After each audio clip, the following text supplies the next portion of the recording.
하늘의 뜻이 온전히 이루어지기를 바라는 사람이란 제목으로 말씀 증거하겠습니다.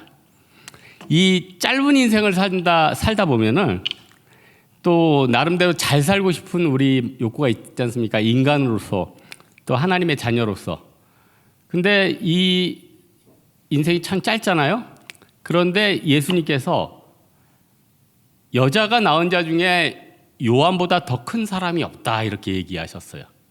여러분, 예수님이 누구한테 세례 받으셨습니까? 이 세례 요한한테 받으셨어요. 요한한테 나오니까 요한이 제가 세례를 받을 터인데 저한테 받으시다니요. 그러니까 너한테 받는 거 허하라 그래가지고 요한한테 세례를 받으셨죠. 여러분, 세례 요한이 참 의미 있는 점이 있는데 하나님이 배교하고 우상 숭배하는 이스라엘 백성들 참다 못해가지고 400년간 말씀을 침묵합니다. 그때가 뭐예요? 중간기예요. 그때는 말씀도 없고 묵시도 없었어요. 그래서 진짜 암묵기다 힘들었다. 근데 또 이건 몰라서 하는 말이지 우리 하나님 또 그냥 있을 뿐입니까? 그 시간 동안에 헬라어로 복음 증거할 언어를 다 통일시키고 로마를 일으켜가지고 도로 다 뚫어놔가지고 잘 움직이게 하고 그래서 신학생들은 알잖아요. 70인역 헬라어 성경 번역하는 게 왜 유명하고 왜 의미가 있는지. 복음 증거하는데 그냥 불을 지펴버린 거 아니에요? 여러분, 세례 요한은요 여러 특징이 있지만은 한마디로 섬기는 삶을 살았어요. 제사장 가문 출신 아닙니까? 일명 금수저고 편안한 길 갈 수도 있었어요. 그리고 사람들이 높여졌을 때 메시아라고 막 이렇게 높여줬잖아요. 그때 가만히 있을 수 있었어요. 저도 예전에 네팔을 가가지고 히말라야 수분크림 있죠. 좋아가지고 몇 개 써야지 이렇게 몇 개 샀어요. 사람들이 옆에 우리 황 목사님 팀원들 나눠주려고 산다고. 맞아요. 가만히 있었어요. 굳이 제가 듬뿍 받을 거예요. 그렇게 말할 필요 없잖아요. 맞아요. 팀원들 거예요. 여러분, 사람은요 칭찬하면은 가만히 있길 원하지 자기 자신을 다 낮추고 자기 안에 있는 걸 다 까서 들여 보이고 다른 사람들 앞에서 나는 바닥입니다 이렇게 하려고 하지 않아요. 근데 세례 요한은 그랬다는 거예요. 그래서 하나님이 그를 낮추는 사람들은 높이잖아요. 자기가 낮아지려는 사람은 우리 하나님이 높이시잖아요. 그리고 또 섬기고 낮아지는 사람들 옆에 누가 몰려요? 사람들이 몰려요. 그래서 어떤 단체는 노숙자들 이렇게 먹이다가 보고 너무 어마어마하게 커졌어요. 그래서 제가 아까 네팔 얘기했는데 네팔 공항 카트만두 근처에 우리나라에서 무슨 이렇게 노숙자들 사육하는 거, 진짜 건물이 진짜 몇만 평 같아요. 몇만 평가량 몇천 평? 그 큰 건물이 있더라고. 거기서까지 그 일을 하는 거죠. 섬김이 있는 곳에는 사람들이 모이고 그 안에 깃들고 성장을 합니다. 근데 지혜롭지 못한 사람은 뭔지 아세요? 군림하려고 그래요. 해로까지 군림하니까 어떻게 돼요? 벌레 먹어 죽잖아요. 나중에 아무도 기억하지 못하지 않습니까? 그래서 내 주변에 자꾸 좋은 사람이 떠나간다. 그 사람은 자기 소유를 한번 돌아봐야 돼요. 여러분 인생에 있어서 평생에 좋은 사람이 한 명, 두 명 깃들 때가 있어요. 팀을 했더니 팀원 중에 정말 괜찮은 애가 한 명, 두 명. 근데 조금 있다 보면은 갑자기 사라져요. 왜 그러죠? 걔를 사랑하고 용납하고 도와주고 칭찬하면 남는데 부려먹고 힘들게 하고 계속 인간관계를 엮어버리면 사람들은 불편하면 떠나거든요. 예? 아니 생각해 보세요. 감시하고 핍박하고 욕하는데 누가 남아 있습니까? 예?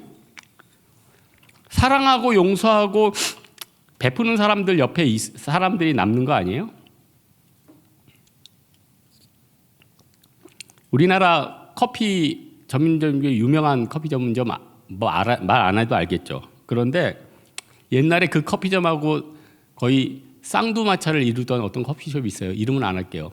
그래서 강남은 여기, 강북은 여기에서 거의 양대 상매까지는 안 돼도 그 정도 분위기였는데 한쪽으로 확 이게 기울었어요. 왜 그러나 분석을 했더니 한쪽은 이렇게 카공족이랬잖아요. 카페에서 공부하는 족속들. 말은 카공족이지만 공부는 잘 안 하는데 하여튼 책은 펴놓고 있어요.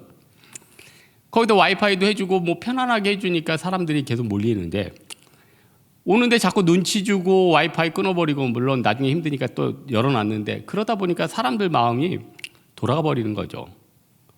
여러분, 섬겨야지 자기도 잘 돼요. 남도 잘고 나도 잘 되는 사람 같이 살아요. 남은 죽고 나만 살겠다, 사람들 다 떠나버려요. 우리가 이 섬김의 마인드를 절대로 수정하지 않으면은 내 인생 풀리지가 않습니다. 이건 세례 요한을 통해서 우리가 깨닫는 거예요. 세례 요한은요, 어떤 게 가장 큰 섬김일까 생각해 보니까 뭐겠어요? 그분 그리스도를 소개하는 거다. 지옥에 빠져가는 백성들을 주께로 돌이키는 거다. 이게 섬김의 최고인 줄 깨달았다는 거예요. 이게 진짜 섬김 중에 최고 섬김은 복음 준 거 아니겠습니까? 평생 잘 모셨는데 지옥 갔어요. 그래서 안타깝잖아요. 친구인데 중마고인데 평생 잘해줬어요. 다윗과 요나단이에요. 결국 예수 안 믿고 지옥 갔어요. 어디에 의미를 찾아야 되죠? 제가 금주 어떤 영상을 봤는데 신기하지만 참 마음이 아프더라고. 동남아시아인 것 같아요. 이게 쥐들이 많으니까 쥐들을 퇴치하려고 어떤 이 동남아 분 한 분이 나와가지고 바켓스 있죠. 큰 바켓스, 빨간 바켓스에다가 위에다가 하얀색 투명 플라스틱을 이렇게 붙여요. 그리고 가운데를 이렇게 갈라놔. 그리고 플라스틱 안에는 이삭들을 잔뜩 넣어놓고 그 위에는 그 이삭을 좀 흘려놔요. 쥐들이 잘 타도록 계단을 양쪽에 만들어놨어요. 쥐들이 쑥쑥쑥 올라와요. 이삭을 하나하나 먹더니 가운데 보니까 열매들이 많잖아요. 이삭들이 쏙 빠져들어요. 50마리들이 계속 바켓스통에 가득 찼어요. 그걸 잡아가지고 이제 때려 잡아야겠죠. 그 사람이 때려 잡는 부분은 안 보여주는데, 그리고 나서 뚜껑 그 하얀색 플라스틱 안을 렌즈로 비쳤는데 100여 마리의 쥐들이요, 눈이요 진짜 동그래요. 어떤 공포와 두려움에 동그래요. 저는 그때 뭘 봤냐면요, 우리가 예수 안 믿고 지옥에 떨어진 사람들이 지옥의 형벌 앞에서 눈이 동그래가지고 경악하는 모습이 딱 떠오르더라고. 아찔하다. 무섭다. 여러분, 이 세상에 좋은 중재자가 돼야죠. 모세는 하나님과 백성들 사이에 중재자가 됐잖아요. 사도 바울도 중재자가 됐잖아요. 여러분은 하나님과 다른 사람 사이에 중재자가 돼야 돼요. 근데 나는 하나님과 사람 사이에 복수자가 되겠다. 나는 하나님과 사람 사이에 이익을 얻는 자가 되어야겠다. 그럼 인생이 잘도 열리겠습니다? 안 열리죠. 중재자가 되겠다. 화평하는 자가 되겠다. 예수님처럼 하나님과 사람 사이를 이을 수는 없지만 내가 예수님을 소개해서 그 사람들을 이끄는 사람이 되겠다. 그러면은 하나님이 얼마나 기뻐하시겠냐는 거예요. 우리 요한은요, 중재자가 됐어요. 자기 자신은 드러내지 않고 하나님만 높였어요. 그러니까 예수님 보고 여자가 낳은 사람 중에 이보다 더 큰 사람이 없다, 이렇게 얘기하잖아요. 또 27절에 보니까 만일 하늘에서 주신 바 아니면 사람이 아무것도 받을 수 없느니라. 이 구절은 하나님께서 세례를 허락하신 사람들이 세례를 줄 수 있다는 의미예요. 세례 요한, 또 지금 현대는 목회자들들. 그러니까 여러분, 목회자가 아닌 분들 함부로 세례 주면 안 돼요, 여러분. 그것도 하나님이 기름 부음이 있는 거예요. 다 직분이 있는 거고. 그런데 이 구절에 보면은 요한의 세례는 사람들로 하여금 하나님의 평화에는 가까이 가게 할 수 있어요. 근데 예수의 세례는 좀 더 깊이가 있죠. 하나님께서 우리 예수에게 성령을 끊임없이 부어주셨잖아요. 예수는 성령 세례를 우리에게 주실 수 있는 분이에요. 그래서 여러분, 우리가 당연히 하나님의 말씀이나 성도로서 당연히 이 세례를 받아야 되고, 또 하나 성령 세례도 받아야 돼요. 여러분, 성령 세례가 뭡니까? 그래서 뭐 로이드 존스 목사님 성령 세례라는 책을 읽어보면은 여러분이 알 수 있어요. 근데 많이 졸리실 거예요. 근데 쉽게 얘기해서 단회적인 게 있고 뭐 성령 충만의 개념으로 가면 여러 번 있지만은 전 개인적으로는 성령 세례라는 건 단회적이고 나머지 그 다음에는 성령 성화 정도로 보면 될까? 성령 충만으로 보면 되겠네요. 어느 날 성령이 확 붙여서 내 마음을 완전히 뒤집어가지고 내가 진짜 성령 세례를 받았구나 하는 느낌이 있는 것 같아요. 왜냐하면 저도 고등학교 때 그러니까 유치부부터 다니니까 유아 세례는 못 받잖아요. 근데 쭉 다니다 보니까 세례를 중고등학교 때 받을 수 있으니까 고1 때인가 받았어요. 그런데 그때 받을 때랑 제가 어느 날 고등학교 때인데 또 와서 하나님 앞에 오는데 기도하는데 막 내적으로 굉장한 변화와 뭔가 회귀 갈리는 듯한 느낌을 받았거든요. 그래서 그때 느꼈죠. 아, 이건 성령 세례겠다. 물론 그 후에도 성령의 충만함과 많은 변화는 있었지만은 뭔가 느끼는 거 있잖아요.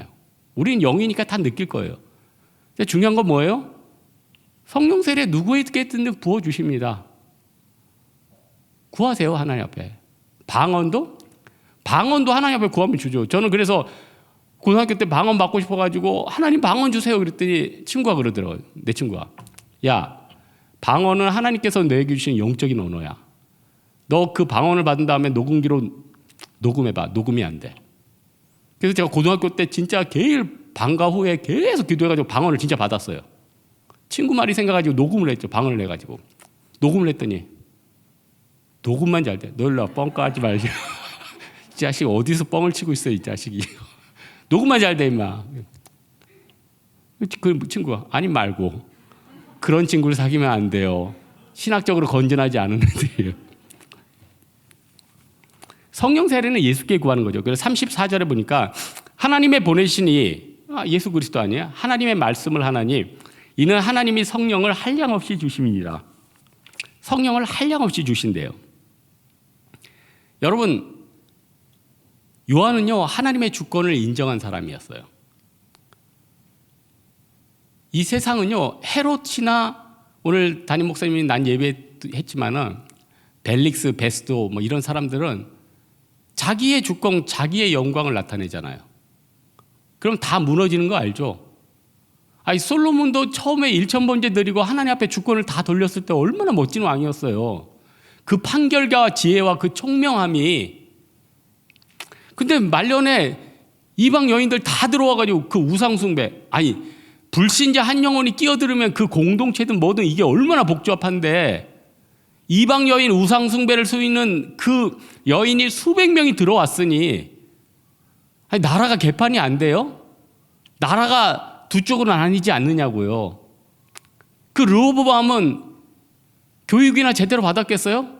그래서 다윗 아들 중에서는 똑똑한 애도 있고 바보 같은 놈도 있고 야망이 있는 애도 있지만은 솔로몬은 아들 언급이 없잖아요. 애들 언급이 없잖아요. 이방 우상적인 숭배적인 사상이 들어와서 그 안에서 양육되고 자라다 보니까 세상으로는 금수저예요. 그러나 영적으로는 아무 수저도 아닌 거예요. 여러분, 요한은요 예수께 모든 영광을 돌렸어요. 오늘 본문에 보면은 22절에서 36절인데 30절이 세례 요한의 마지막 말이에요. 그는 흥하여야 하겠고 나는 쇠하여야 하리라. 그리고 31절부터는 누구 얘기냐면은 세례 요한 얘기가 아니에요. 이거는 요한복음을 쓴 사도 요한의 얘기예요. 31절에 보니까 위로부터 오시는 이는 만물 위에 계시고 땅에서 난 이는 땅에 속하여 땅에 속한 것을 말하느니라. 하늘로부터 오시는 이는 만물 위에 계시다. 이건 사도 요한이 쭉 하는 얘기예요. 여러분, 세례 요한이 마지막 끝까지 자기를 낮추잖아요. 그리고 예수님만 높이잖아요. 여러분, 세례 요한이 회개와 심판을 전했거든요. 그래서 죄가 많거나 회개 심판 안 좋아하는 사람들은 세례 요한 얘기를 들으면 되게 부담스러울 거예요. 우리도요 강대상에서 회개하라 뭐 심판이 있다 그러면 성도들 안 좋아해요. 그래서 저도 전도사 때는 주로 저 제목을요 전도사 때는 말씀의 깊이가 낮잖아. 성도들 조금이라도 위로받으라. 잘 되는 법, 부자가 되는 법, 인간관계가 좋아지는 법. 도저히 회개와 심판을 제목에 넣을 수가 없어. 그럼 가뜩이나 영성이 낮은 이 전도사가 말씀 증거하는데 제목도 안 좋으니 더 안 오지. 근데요, 제가 몰랐죠. 회개의 심판이 가장 강력한 말씀이었다는 거예요. 말씀의 능력이라도 없으면 회개랑 심판을 증거하면 다 먹혀요. 왠지 아세요? 우리는 죄인이니까. 우리는 죄 속에 두려워하니까. 여러분, 회개하면 우리 영이 살아나거든요. 회개하면 너무 변화돼서 어떻게? 아니에요. 회개하면 우리 영이 살아나요. 인공호흡하는 거예요. 또 하나, 하나님의 심판. 여러분, 하나님의 심판이 있으니까 우리가 억울한 일 당하고 세상에서 이 악에 대해서 짓눌려도 그 안에 소망을 품을 수 있는 거 아니에요? 그리고 여러분, 하나님이 고대 근동의 신들처럼 맨날 마음이 변덕되고 말뚝신이나 다른 신들처럼 지 마음대로 지 원하는 대로 다 인신제사 원하고 물질을 원하고 오늘 저녁 달라 조변석계가 되는 그런 신이라면은 얼마나 불안하겠냐는 거예요. 그러나 우리 하나님은 예수 그리스도는 어제나 오늘이나 영원토록 뭐하다? 동일하다. 하나님은 변하지 않아요. 동일해요. 그래서 여러분, 주변에 인간관계 변화될까 봐 참 걱정되는 사람 많죠. 짧은 인생 살면서 쟤 진짜 믿을 만한 인간이다. 믿을 만한 인간이든가요? 결국요, 사람 끝에 가면 힘과 권력과 돈에 다 굴복해버려요. 그 배 딱 내놓고 순교하겠다, 주를 위해서 다 던지겠다. 누구만이 가능해요? 회개와 하나님의 심판을 믿는 사람만이 가능해요. 그러니까 순교하거나 헌신하거나 이거 다 믿음이 있어야 되는 거예요. 욱한다고 되는 게 아닙니다. 성령의 기름 부으심이 있어야 돼요. 예수 그리스도의 내재가 있어야 된다는 거예요. 36절에 사도 요한이 뭐라고 그래요? 아들을 믿는 자에게는 영생이 있고 아들에게 순종하는 자에게는 영생을 보지 못하고 도리어 하나님의 진노가 있다.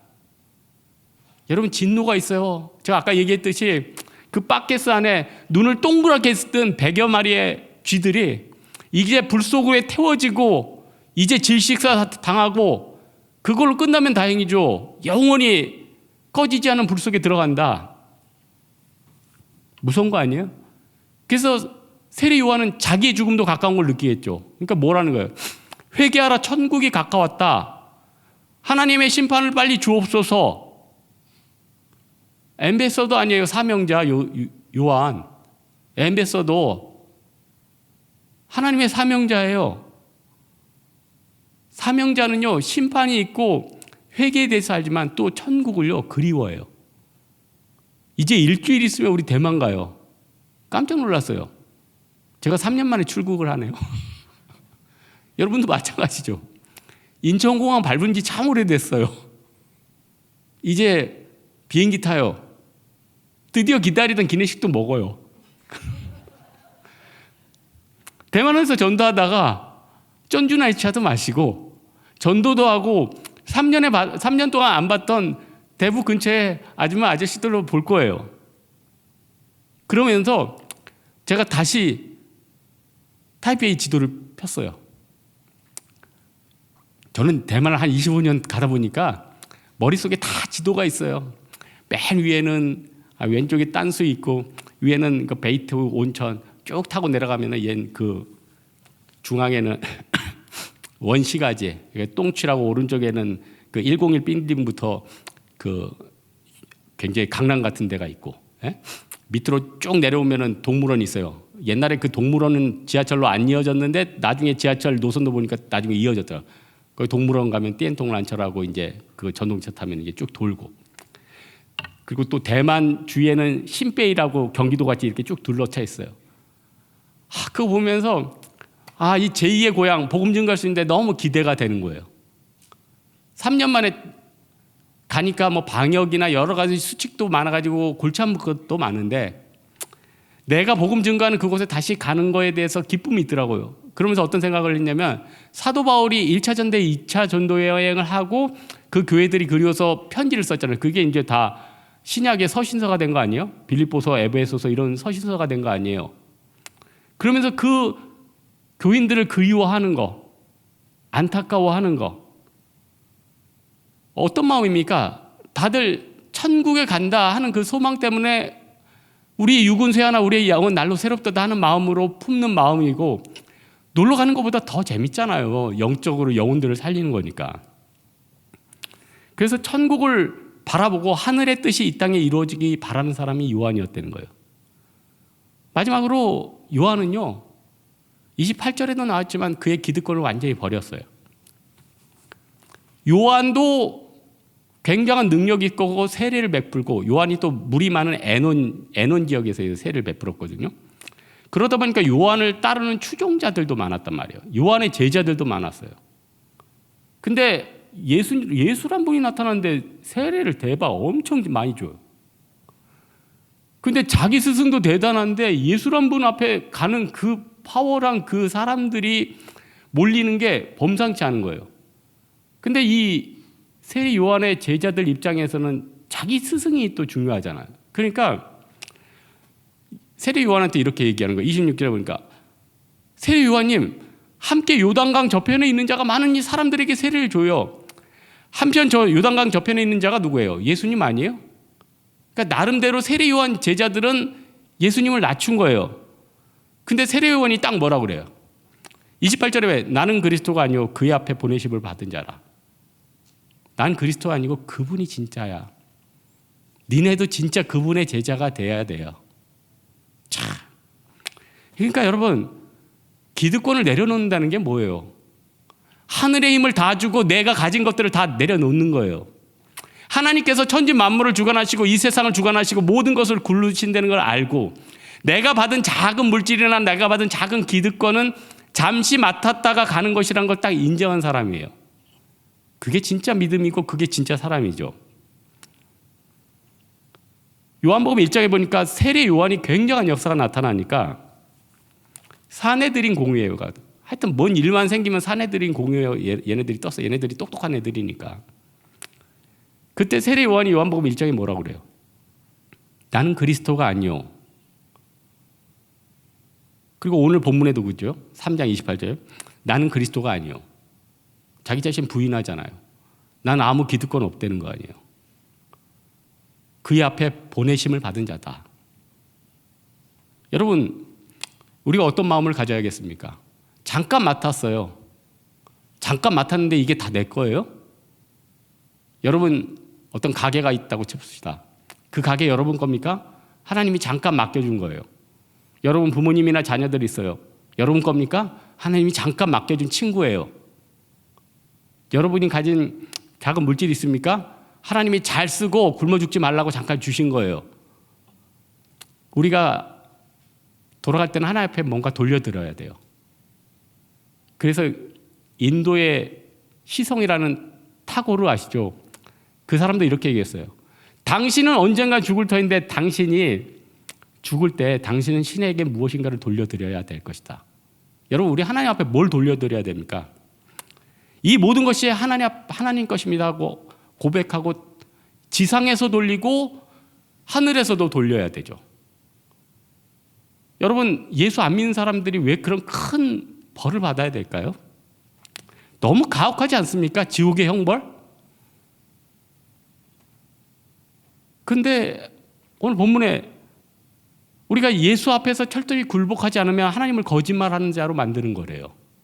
또 마귀는 거짓말장이에요. 하나님이 할 수 없는 게 한 가지 있잖아요. 죄 못 지으시잖아요. 그 죄의 근원은 우리가 아마 죄의 근원은 어디였는지 이건 신학적으로도 죄의 근원에 대해서는 밝히지 못해요. 천국에 가면 그때 하나님이 알려주실까 말까 알려주실까 말까. 아니 왜냐하면 우리가 또 다 안다는 보장도 없잖아요. 그렇지 않아요? 그리고 또 알려달라고 그럴 수도 없잖아요. 하나님 주권인데. 아니 하나님이 얼마나 광대한 분입니까? 아니 은하계를 벗어나면 뭐 안드로메다 있고 하나님 왜 이렇게 쓸데없이 너무 크게 만든 거 아니에요? 너무. 나 하나님한테 그건 좀 묻고 싶어. 하나님 태양계 정도만 만드시지 뭐하러 안드로메다에서 은하계 있고 은하계에서 뭐 몇백 광년 떨어지면 하나님 너무 비효율적인 거 아닙니까? 그만큼 하나님이 광대하다는 거예요. 온 우주로 가면 하나님이 너무 광대하고, 또 나의 장기와 이 안에 세포로 들어가면 마이크로로 보면 또 그 안이 너무나 더 섬세한 거예요. 이야, 우리 하나님의 역사와 하나님의 오묘한 창조는 인간이 상상할 수 없는 거죠. 그래서 여러분요, 부하거나 가난하거나 지위가 높거나 빈궁하거나 다 만족과 감사가 있어야 돼요.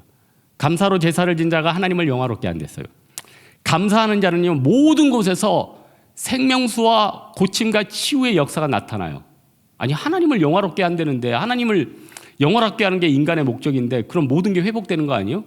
감사의 포인트는요, 인간으로서 인간의 모든 것들을 회복시키는 거고, 내 안에 깨졌던 것들이 모두 회복되는 게 이게 감사예요. 그래서 늘 짜증과 원망과 고통 속에, 공황장애 속에 있는 사람이요, 감사를 하다 보면 인간 본연의 모습이 회복되면서 모든 게 굴러가기 시작하는 거예요. 모든 게. 그래서 어떤 우리나라에서 근골격계 유명한 의대 교수님이 그런 얘기예요. 척추 디스크 환자, 목 디스크 환자 열심히 걸으면 하나님이 척추 사이에 회복 물질을 마음껏 뿜어줘가지고 확확 회복된대. 참, 우리 하나님 참 대단한 분 아니세요? 여러분, 우리 인간이요, 전도서 5장에도 있잖아요. 은을 사랑하는 자는 은으로 만족하지 못한다. 풍요를 사랑하는 자는 소득으로 만족하지 못한다. 노동자는 먹는 것이 많든지 적든지 잠을 달게 자거니와 부자는 그 부요함 때문에 자지 못하느니라. 무슨 말입니까? 하나님 안에서 평강이 있고 모든 온유한 잠이 있고 회복이 있는 거예요. 하나님을 떠나면요, 일단 아무것도 누릴 수가 없어요. 돈이 있는데 쓸 수가 없고요, 시간은 많은데 잠을 잘 수가 없고요, 마음과 모든 것들은 야야 너 세계여행표 끊어주고 크루즈에서 놀아 할 정도로 부유한 사람도 우울감이나 고통 속에 그런 데 가기도 싫은 거예요. 하기도 싫은 거예요. 먹기도 싫은 거예요. 그 분복과 그 마음과 그 자유를 누가 줘요? 하나님이 주시죠. 그래서 여러분, 행복하게 살려면 어떻게 해야 합니까? 예수 안에서 나의 본질이 회복돼야 돼요. 죄로 인해서 내가 부패됐던 것들이 회복되면은 그때부터 내가 살아나기 시작하는 거예요. 우리가 왜 이렇게 괴롭습니까? 죄로 인해서 물들었다니까요. 세례 요한은요, 특별하고 대단한 사람이 아니라 하나님의 본질에 다가가는 인간 원래의 모습이에요. 특별한 게 아닙니다. 우리가 너무 부패가 돼서 그게 대단해 보일 뿐입니다.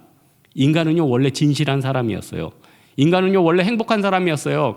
인간은 다른 사람들을 사랑하고 그 눈빛이 러블리 하는 사람이었는데 지금 어떻게 변했어요? 죽여 이걸로 변했대고요. 부패한 겁니다. 그래서 예수님이 뭐라고 그래요? 이 독사의 자식들아, 율법을 얘기하면서 정죄만 하고 있냐? 하나님이 살리라고 주신 생명의 말씀으로 사람들을 쪼개고만 있어? 좀 살려봐. 어쩜 이렇게 율법을 반대로 잘 이용도 하냐? 이거 아니에요? 오늘 말씀의 결론 맺겠습니다. 세례 요한은 젊음 때부터 하늘을 바라본 사람이었어요. 하늘의 뜻이 온전히 이루어지기를 바라는 사람이었답니다. 여러분, 잠시 사는 이 세상에서 사람들은 다 손을 움켜쥐면서 살고 있어요.